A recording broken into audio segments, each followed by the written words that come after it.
Tell us about the number of displaced in Lebanon since the outbreak of the war.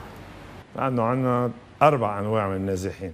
We have 4 types. We have displaced Lebanese, displaced Syrians, displaced Palestinians, and different nationalities who work in Lebanon. There are over 1.2 million displaced Lebanese. We are facing a huge catastrophe where we can quickly reach 2 million displaced people. That is nearly half the population. Managing the situation is very difficult. How do you deal with the displaced people, and what kind of services do you offer them? مشكلة كبيرة بموضوع الإيواء. Finding shelters is a big problem. Up to now, we can only accommodate 10% of the displaced. The rest of them went to villages, rented houses, or stayed with friends. We have 1,060 shelters, and most of them are schools. Schools are not well equipped and not good places to sleep. There's not enough water all day. It is a catastrophe, and if the war is prolonged, it will be tougher.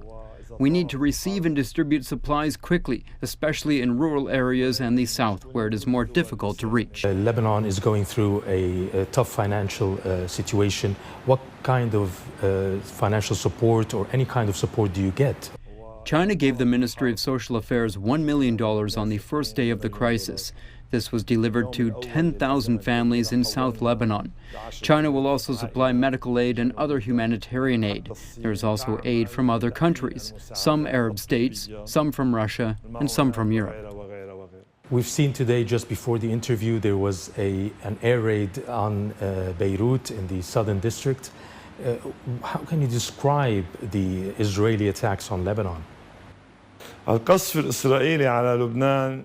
It's difficult to describe the Israeli bombardment of Lebanon. We have seen what they did in Gaza to schools, hospitals, and shelters. They are doing the same things here in Lebanon. I'm calling on the UN again to announce the shelters as protected areas and to demand Israel to push for a ceasefire.